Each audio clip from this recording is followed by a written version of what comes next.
স্বাগতম জনাইছো আপোনালোক সকলোকে মই আপোনালোকৰ সাগৰিকা। আজি আমি কথা পাতিব বিচাৰিছো যে হেলদি লাইফষ্টাইল বুলি ক'লে আমি আসলতে কি বুজো।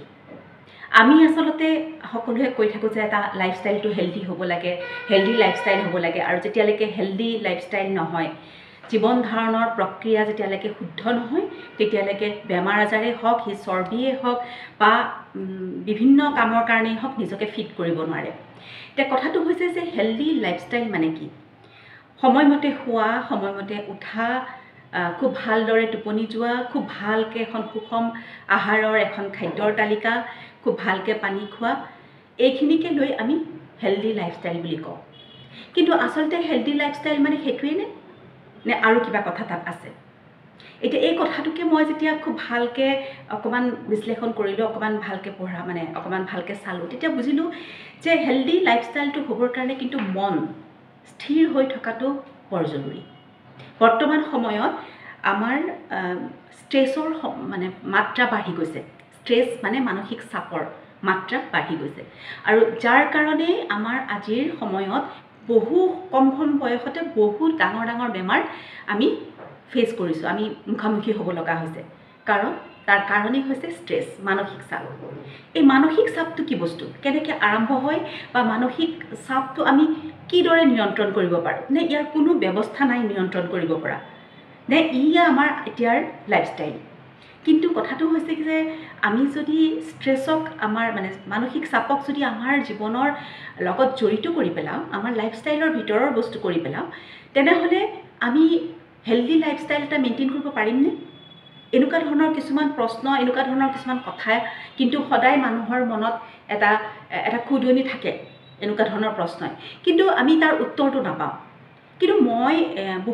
এই বিষয়ে বহুত ধৰণৰ কথা ভাবি চিন্তি বা পঢ়া শুনা কৰি মই এটা কথা চিন্তা কৰিছোঁ, এটা কথা বিচাৰি পাইছোঁ, যিটো মই আপোনালোকৰ লগত শ্বেয়াৰ কৰিব বিচাৰিছোঁ। প্ৰথম কথা হৈছে যে আমাৰ যেতিয়া শাৰীৰিক আমি যেতিয়া অসুস্থতাত ভুগোঁ, তেতিয়া আমি ডাক্তৰৰ ওচৰলৈ যাওঁ। ডাক্তৰে চাই শৰীৰটোত কি বেমাৰ হৈছে, কি হৈছে, মেডিচিন দিয়ে, আমি খাওঁ আৰু সেইমতে ভাল হওঁ। আমাৰ যেতিয়া মস্তিষ্কৰ কিবা অসুখ হয়, তেতিয়া আমি তেনেকৈ মস্তিষ্কৰ যিজন ডাক্তৰ তেখেতৰ ওচৰলৈ যাওঁ। তেখেতে চাই পেলাই মেণ্টেল হেল্থৰ কাৰণে তেওঁলোকে দৰৱ দিয়ে বা বিভিন্ন ধৰণৰ কথা কয় বা বিভিন্ন ধৰণৰ প্ৰক্ৰিয়া থাকে, যাৰ পৰা আমি মানসিকভাৱে ভাল হৈ উঠোঁ, সুস্থ হৈ উঠোঁ। এতিয়া কথাটো হৈছে শৰীৰ আৰু মস্তিষ্কৰ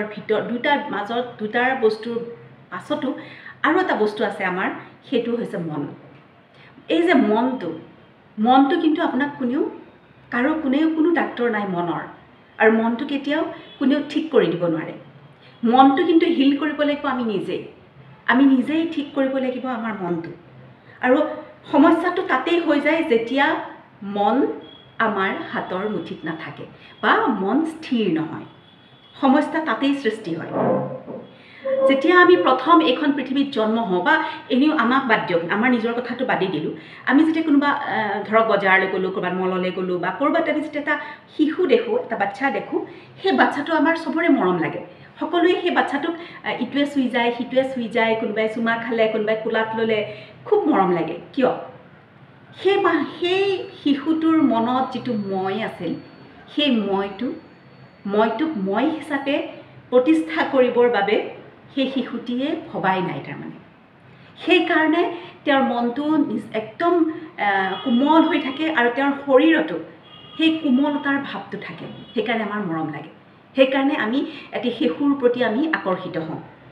আপুনি মন কৰিবচোন, এটি শিশুৱে যদি আপোনাক কিবা কাৰণত ভাল নাপালে, আপোনাৰ ওচৰলৈ যাবলৈ মন যায়, এনেকৈ গুমুঠা হৈ থাকে,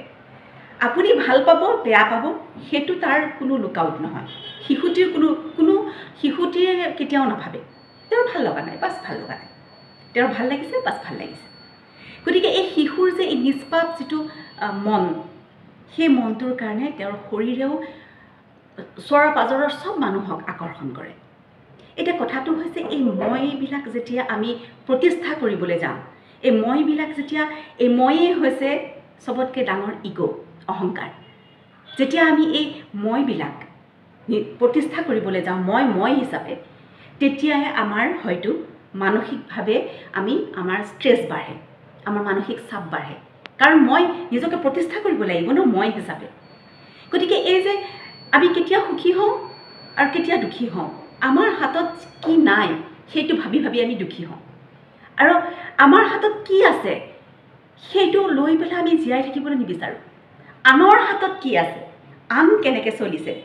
এই কথাখিনি ভাবি ভাবি ভাবি ভাবি আমি আমুকৰ জীৱনটো ভাল মোৰ জীৱনটো বেয়া এনেকুৱা ধৰণৰ কথা ভাবি ভাবি আমি আমাৰ মনটো অসুস্থ কৰি পেলাওঁ আমাৰ মনটোক আমি কনভিন্স কৰোঁ আমি বুজাওঁ যে আমি আমুকৰ দৰে হ'ব লাগিব আমাক আমুকটো বস্তু লাগিব মই হৈ থাকিব লাগিব এই যে মনটো যেতিয়ালৈকে এই মনৰ স্থিৰতা নহ'ব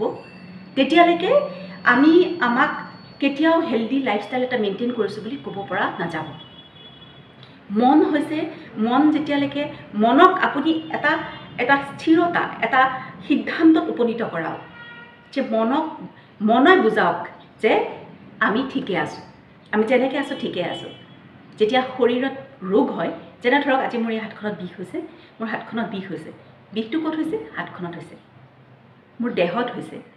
কিন্তু এই বিষটোক লৈ পেলাই মই ভাবিম মোৰ মনে ভাবিব যে ইছ বিষ হৈছে ইছ বেছি বিষ হৈছে ইছ আমুকটো হৈছে নেকি ইছ তামুকটো হৈছে নেকি ইছ কি কৰোঁ এতিয়া বহুত বেছি বিষাইছে যিমানেই মনত আমি এই কথাটো ভাবিবলৈ আৰম্ভ কৰিম সিমানেই মনে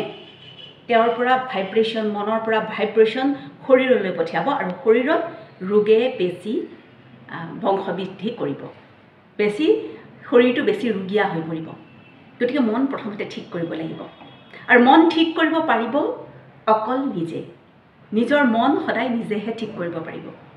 আন কোনেও মনক ঠিক কৰিব নোৱাৰে গতিকে মন যেতিয়ালৈকে স্থিৰ নহ'ব মনে যেতিয়ালৈকে ভাবি নল'ব যে মই সঠিকভাৱে চলিম তেতিয়ালৈকে কিন্তু একো নহ'ব গতিকে মনৰ পৰাই হয় বুদ্ধি আৰু মনৰ পৰাই হয় সংস্কাৰ আৰু মনেই সংস্কাৰৰ মূল আপুনি যেতিয়ালৈকে মনটোক ঠিক নকৰিব যেতিয়া আপুনি ভাবিব যে মই আমুকটো বস্তু নাখাওঁ কাৰণ আমুকটো বস্তু খালে মোৰ শৰীৰত ফেট জমা হ'ব মই শকত হৈ পৰিম যেতিয়া মানসিকভাৱে স্থিৰ হ'ব তেতিয়াই আপোনাৰ মনলৈ এইটোৱে ঠিক হ'ব যে সেইটো বস্তু মই কেতিয়াও নুচোঁ মই নাখাওঁ মই বহু ভিডিঅ'ত কৈ থাকোঁ যে ৰিফাইন চুগাৰ বেয়া মোৰ নিজৰ এগৰাকী খুব ভাল বান্ধৱী আছে আজি ইমান বছৰে মই তেওঁক কৈ এৰুৱাব পৰা নাই যে ৰিফাইন চুগাৰ খাব নালাগে কিন্তু যিদিনাখনে তেওঁ নিজে ভাবিব তেওঁৰ মনে ক'ব যে এইটো ভাল নহয় এইটো খোৱাৰ উপযোগী বস্তু নহয় তেতিয়াই তেওঁ খাবলৈ এৰিব যেতিয়ালৈকে মন স্থিৰ নহ'ব তেতিয়ালৈকে একো কামেই নহয় গতিকে প্ৰথমতে আমি মন ঠিক কৰিব লাগিব আৰু মন যেতিয়াই আমাৰ ঠিক হ'ব তেতিয়াই আমাৰ ষ্ট্ৰেছ কমি যাব আৰু ষ্ট্ৰেছ কমোৱাৰ বাবে এটাই উপায় হৈছে যে মানসিকভাৱে জিৰণি লওক আগতে কি আছিল আমি পুৰুষেই হওক বা মহিলাই হওক কামৰ পৰা 4:30 5টা বজাত ঘৰলৈ আহিছিল তাৰ পাছত কোনো ধৰণৰ টেকন'লজি নাছিল কোনো ধৰণৰ কম্পিউটাৰ কোনোবাৰ ইণ্টাৰনেট এনেকুৱা ধৰণৰ একো কথা নাছিল যাৰ পৰা আমি অফিচৰ কামৰ লগত আমি কানেক্ট হৈ থাকোঁ তেনেকুৱা কোনো কথা নাছিল ঘৰলৈ আহিলোঁ ঘৰত ৰেষ্ট ল'লোঁ 6টাৰ পৰা পিছদিনাখন হয়তো ৰাতিপুৱা 8টা বা 9টা বজালৈকে কোনো ধৰণৰ কামৰ কথা নাই খোৱা বোৱা নিজক ৰেষ্ট মানসিকভাৱে ৰেষ্ট আকৌ 9টা বজাৰ পৰাহে পিছৰ দিনা 9টা বজাৰ পৰাহে কাম আৰম্ভ কিন্তু আজিকালি কি হয় 6টা বজাত 7টা বজাত অফিচৰ পৰা কামৰ পৰা আহি পালোঁ তাৰপিছত এটা মেইল আহিল মেইলটো পঢ়িলে এইটো আমুক কৰিব লাগিব তামুক কৰিব কিন্তু পিছদিনাখন ৰাতিপুৱাহে তেনেকুৱা কথা নহয় যে আগদিনাখনে কৰিব নহয় ৰাতিয়ে কৰিব নহয় কিন্তু মানসিক চাপ এইটো কৰিব লাগিব সেইটো কৰিব লাগিব খোৱাৰ আগে আমি কিবা এটা মেইল পঢ়িলোঁ খোৱাৰ আগে আমি বিজনেছৰ কিবা এটা কল ল'লোঁ তাৰপিছত আমি শুই গ'লোঁ শৰীৰটো শুই গ'ল শৰীৰ আপোনাৰ সুন্দৰকৈ শুই গ'ল কিন্তু আপোনাৰ মনটো হোৱা নাই মনটোৱে সেইটোৰ ওপৰত কাম কৰি আছে আৰু কেতিয়াবা কিছুমান মানুহৰ এনেকুৱা হয় ৰাতিপুৱা শুই পেলাই উঠাৰ লগে লগে মানে খপকৈ মনলৈ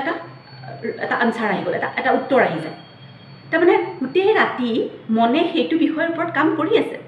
মন জিৰণি লোৱা নাই মনে জোখতকৈ বেছি কাম কৰিছে মানে কি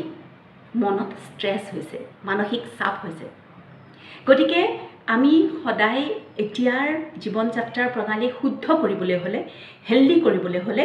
আমি এটা কথাই ঠিক কৰিবলগীয়া কথা বুলি মই ভাবোঁ। এইটো মোৰ সম্পূৰ্ণ নিজৰ কথা। মই নাজানো আপোনালোকে চাই থকা মানুহখিনিয়ে কি ভাবে বা এই বিষয়ে যিবিলাক এক্সপাৰ্ট তেখেতসকলে কি কয় মই নাজানো, কিন্তু মই ভাবিছোঁ, মই যিখিনি এইটো বিষয়ত অকণমান চালি জাৰি চোৱাৰ পিছত মই যিখিনি ভাবিছোঁ যে মানসিকভাৱে স্থিৰ হওক, মানসিকভাৱে শান্ত হওক, মনক জিৰণি দিয়ক, মনক সুস্থিৰ কৰক, তেতিয়া দেখিব নিজৰ লাইফষ্টাইলটো খুব সুন্দৰ হৈ গৈছে। মই আশা কৰোঁ মোৰ এই কথাখিনিয়ে আপোনালোকক অকণমান হ'লেও মোৰ কথাখিনিৰ ওপৰত ভাবিবলৈ সকাহ দিব। মোৰ ভিডিঅ'টো এতিয়ালৈকে চাই আছে তাৰ বাবে ধন্যবাদ।